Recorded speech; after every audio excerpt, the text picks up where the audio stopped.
And the collaboration model, I would say, that was a marketing tactic. At first, we thought, okay, well, how do you connect with people? How do you get someone to do something that you want them to do? The way that we thought about the collaboration model was we're not telling people about the problem and how to solve it. We're showing people.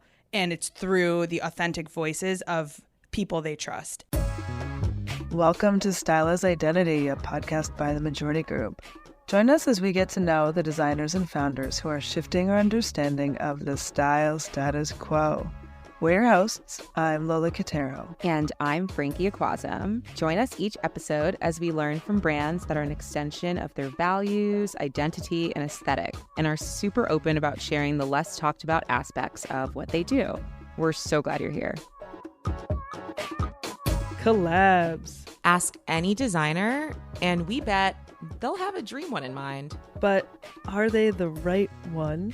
What even makes a successful collab, and how do we measure that? Well, today we get to explore, all the way from concept to collab output, the elements to think about to ensure all that time, money, and effort that goes into it pays off. What better way to do it than learn from Gabby and Trina, founders of Dinner Service NY, a brand that only does collabs. Collabs with the people that inspire them, whether they're musical artists, designers, the creatives, what have you. Okay, let's learn from them. So as you do your first collab, you'll approach it like a seasoned professional.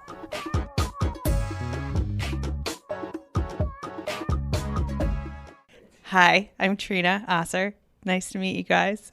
Hi, Trina. Hey. Hello, I'm Gabrielle Gomes. Hello. Hey, Gabrielle. And we are at Dinner Service, downtown Elizabeth Street. Who is Dinner Service for? The way that we had always thought about building it and the customer that we're going after, we call it the arts enthusiast. Someone who fundamentally is open to learning something and changing their behavior. And the reason for that is because the cornerstone of the brand is sustainability. What we root in is no plastics, no toxins. And so what that means is we will never use polyester or synthetic fibers in our production. We strip out all of the toxic chemicals that go into typical polyester production and even some dyes and finishes that go into natural fiber production as well. That was the premise on which we started the brand. The collaboration model kind of came because we understand that when you build a brand, you need to have some kind of marketing engine. But we really are mostly passionate about the sustainability. And this is our way of getting our materials and our version of sustainability into as many hands as we can, as quickly as we can, because the fashion problem is only growing.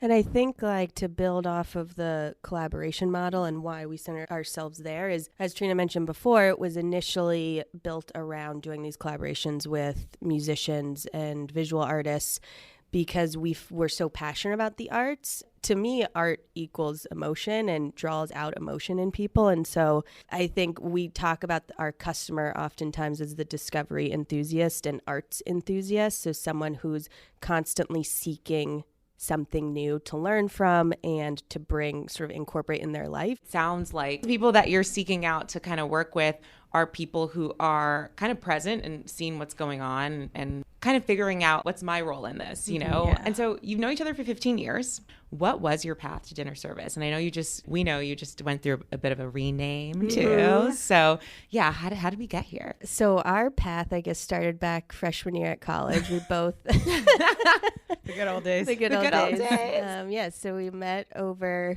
a beer bong and...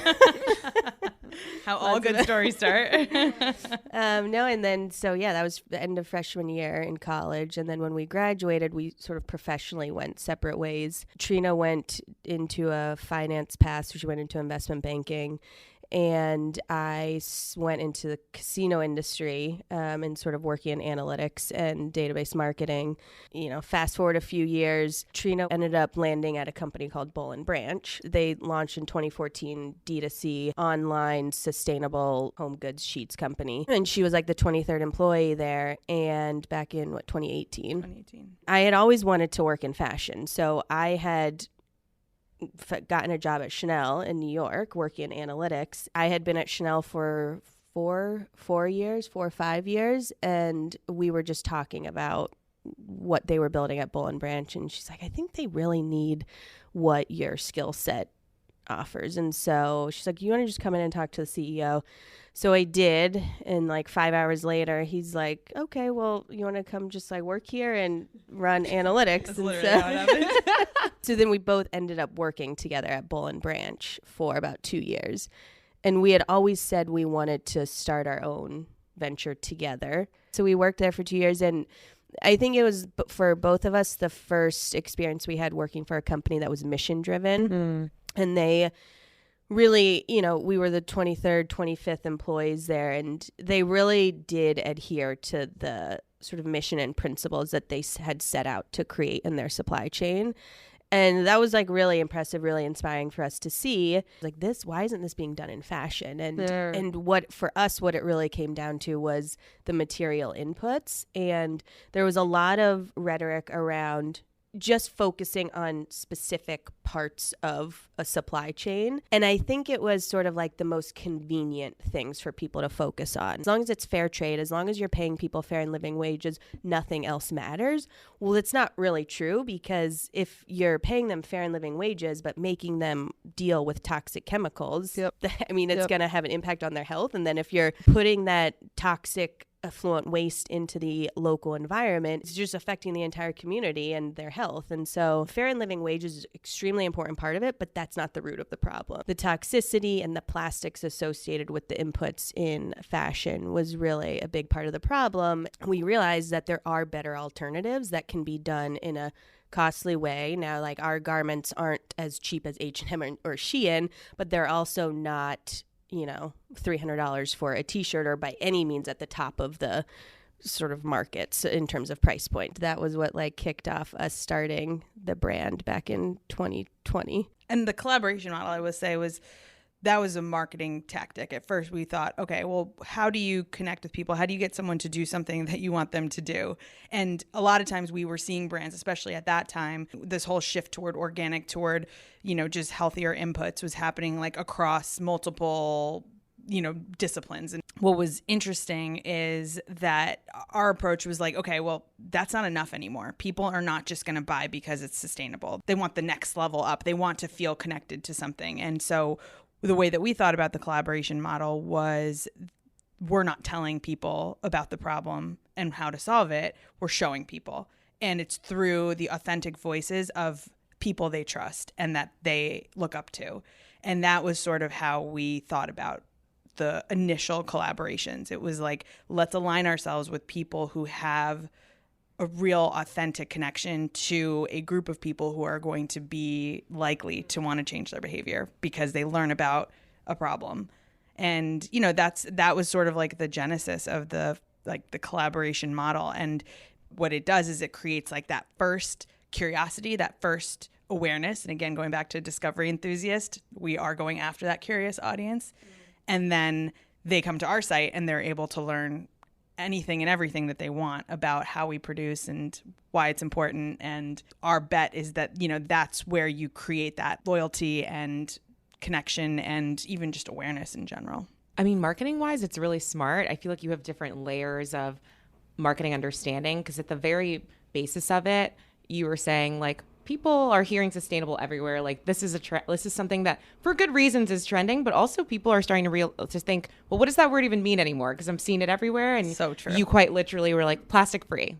I don't remember the last time I saw sustainable on your website. And then on the deeper side, you're like, part of marketing is like behavioral change, and it's a conversation. So you're working with people who people are going to listen to. So yeah, it's really cool marketing. Oh, you nailed it. Yeah. And you went so deep on it. Is that why you changed the name of the brand? Yes, ultimately. Yeah. Initially, the idea was really more centered around the sustainability. And I think what we've realized is sustainability is everything that we do, right? It's like how we think about production. It's how we think about building a store. It's how we think about who we hire. It's everywhere. But it's more important to us than it is to our customer. And what we want is to get them to care, but the intro is not sustainability, it's the collaborations. Mm-hmm. So as we were thinking about, okay, well, how do we make that more central to what they're seeing on the first touch point, that was where the transition happened. We went through a branding exercise, and we got the ethos of our brand. We really broke down the personality, and it ended up being what we call like the conscious entertainer.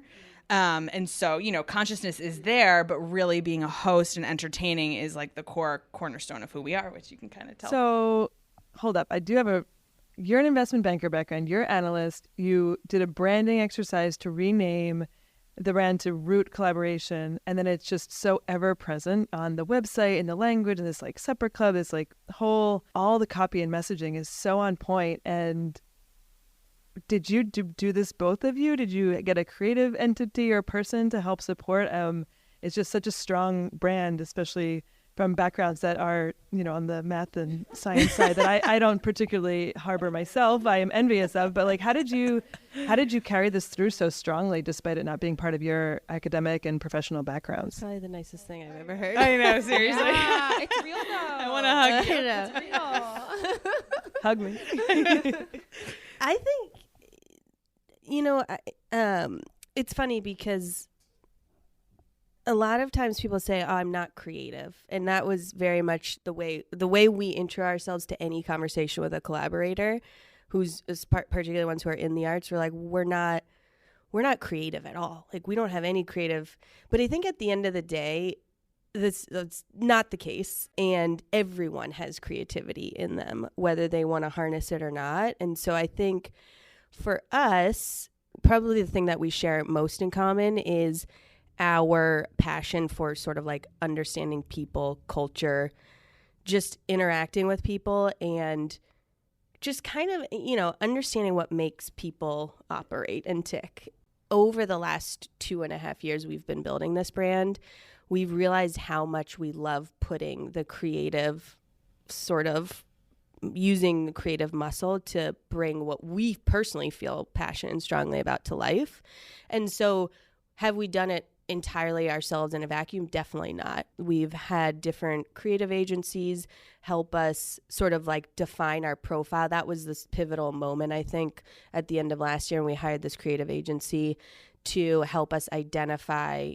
And ironically, they had a very scientific approach to identifying our ethos and personality as a brand. And yeah, it came out to be the conscious entertainer. And I think it ultimately just helped us do the soul searching that we needed to do to figure out what it is we want to bring to the world, how we want to package sustainability in our own unique view and way. You're creating for yourselves. And with that, you also create for a community of people who maybe see what you're doing and are drawn into it. But I think a lot of times we chase this, like, what's going to get people to like my things? And it's like, no, I'm the one putting myself out there. I'm the one using my own resources. Like, I have to love it first. And so I really like that. So you've collaborated with musical artists like Coda the Friend, illustrative artists like Maggie Cowles. What was your first collab and how did it come about? Oh, God. Don't scratch that. I'm like, we're about to hear some tea.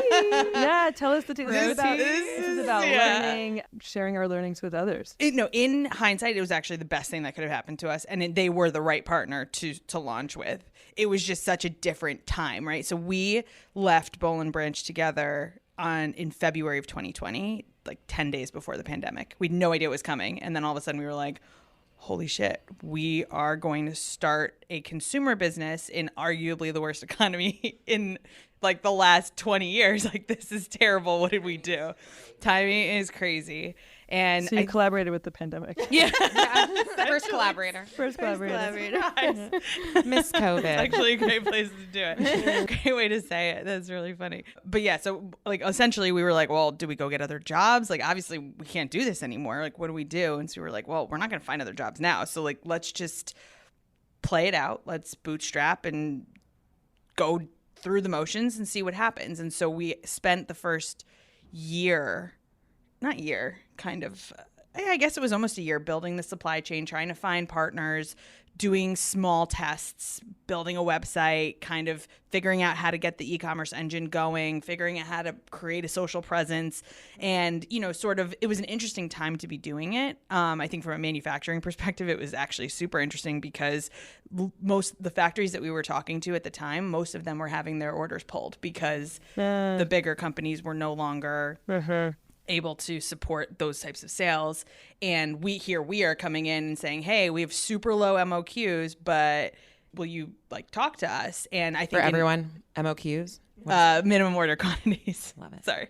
But yeah, they were like happy to talk to us because we were trying to make orders instead of, pulling away. And I think maybe we had access to factories we never would have had even a dream of having a conversation with during a busier or more active time. And what the other thing was we were able to create really strong relationships directly with them, which I think was a huge change from, the way a lot of brands operate. And that was like really fundamental. But we had really high standards of what we wanted from a sustainability perspective. So finding those factories was really crucial to, the partnerships and making sure that we were going to build something that was, scalable. But the first real collaboration outside of the pandemic was a band called the Flamingos. They are buskers in New York. What we loved about them was they fused together jazz and hip hop. So no words. It's all just they're instrumental. They basically modernized jazz and made it relevant to the people around New York, which is kind of what we were trying to do with our apparel. We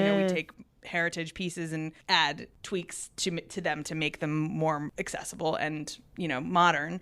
And they were so excited to work with us. They were super enthusiastic. They gave us all the time in the world, helped us learn that designing around a band is very difficult because you have a lot of different ideas and personalities and things like that. Did you have a point person that you talked with? There was one who was like sort of the man. He managed the others and kind of was like our point of contact. And, they're very in the band. He was in the band. Yes. He was the one that I had approached because they had a show at Elsewhere in Bushwick. That's right. I forgot. He was the one that I had approached after the show, and I'm like, if I could just like talk to one of them after the show and tell them, then maybe they'll be interested. I don't know, but I was so nervous to like even approach the topic.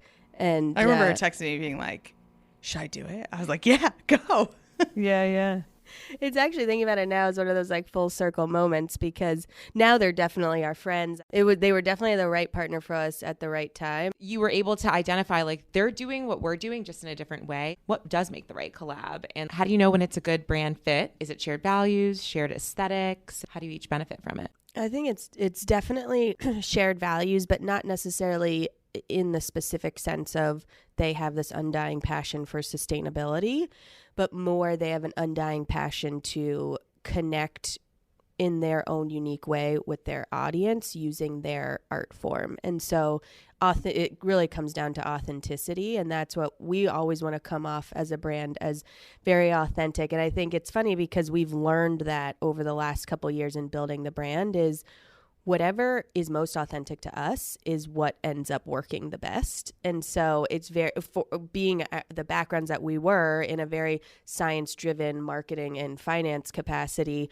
we're like, we just got to follow the data and, let's try different things. Doesn't matter if we like it or not and see what works. That's not the way to create a brand. And we've definitely learned that and made some mistakes along the way. But I think authenticity is ultimately what it comes down to. What is like the next step? What is some of the groundwork needed to make a collaboration happen? Where do you start?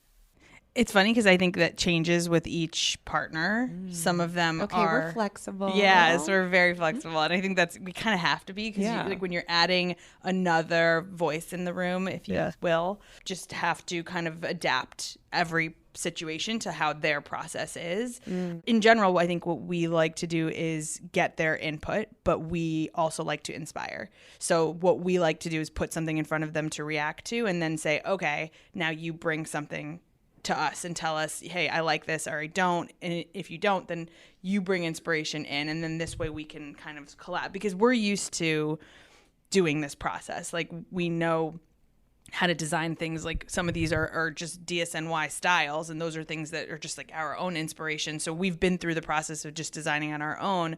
And I think a lot of times we're working with people who've never really, they may have designed merch, but a lot of times that's just taking an album cover or something like that and putting it on a t-shirt or tour dates or whatever, not ever true design really. Yeah. And when you say you put something in front of them, are we talking like a brief or like a mock-up of a shirt or something? Usually it's what we call like a mood board, which has sample garments of the direction that we want to go and then sample applications of the direction we want to go. And then we will sort of come up with some high level concepting, sort of this is the storyline, because the way that we like to approach things is each of the collaborations has its own storyline.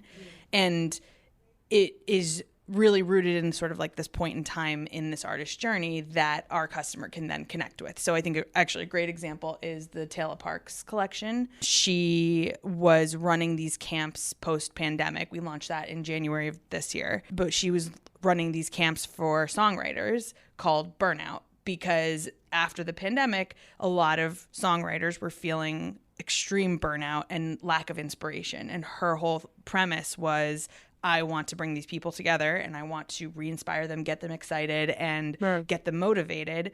And she created this camp for them. And so for us, we were like, wow, that's so powerful. And it's not just songwriters who are feeling that, it's a lot of people. And especially after the pandemic, like this just feels like something that people will connect with.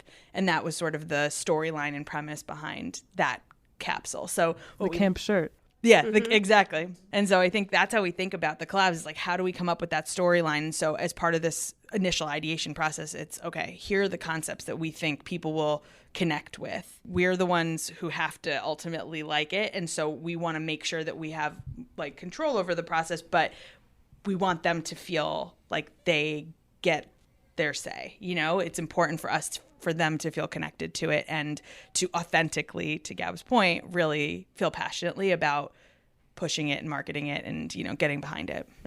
Also, when you said another voice in the room, it made me think about another voice at the table, and like dinner service, collabs, like, it's all connected. I love it. Well, you talked about them being willing to market it, or excuse me, being excited to market it, because it is a collaboration. So like, how do you combine marketing and promotional efforts? And when it's like someone like an artist who's already selling merch, like, is that now considered part of their merch? Like, how does that all work? So the way that we think about the collaboration capsule specifically is very much from the standpoint of, is not intended to look or feel like merch, traditional merch at all. And one of the reasons I think we've found a lot of success in working with artists and doing this sort of approach to fashion with them is that there's this very low standard around quality of typical merch. Yeah. And so for us, it was very much, this is going to be your sort of custom creative direction fashion capsule. And so with that comes, you know, in some instances, like I will say with Coda the Friend, the moment in time that we were designing this capsule with him was around his latest album.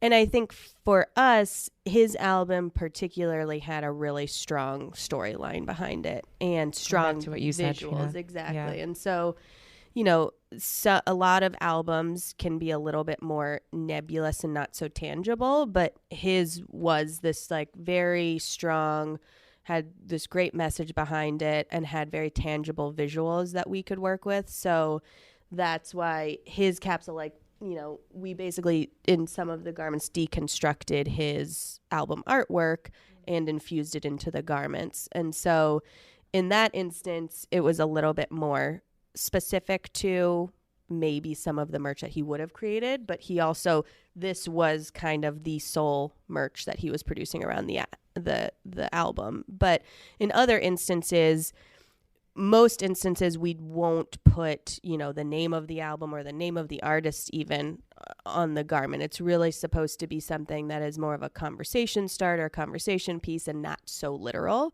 And maybe just one thing I would add to that is I think they're a brand too, right? So this is their way of connecting with their audience. And I think the limited edition nature really kind of pushes this because it's meant to be a small capsule that will be to your Uber fans who really care about your progress and want to be a part of your journey in a deeper way. And so it's another touch point that they have with the artist. And I think from an artist point of view, they're like, look, I have my merch, but now I can actually sell something more elevated to my like super fans, and it's another way for me to connect with them and, you know, give them something to get excited about. One of our questions was, what are the benefits you get from the collab and the artist or the person? And what's coming through for me is, you know, you get to continue the conversation of sustainable garments through their audience while maintaining the aesthetic of your brand, but then helping to really strengthen the identity of the artist and having it come through in a different way than they've been showcasing before, if it's through music or through design. And that's a really cool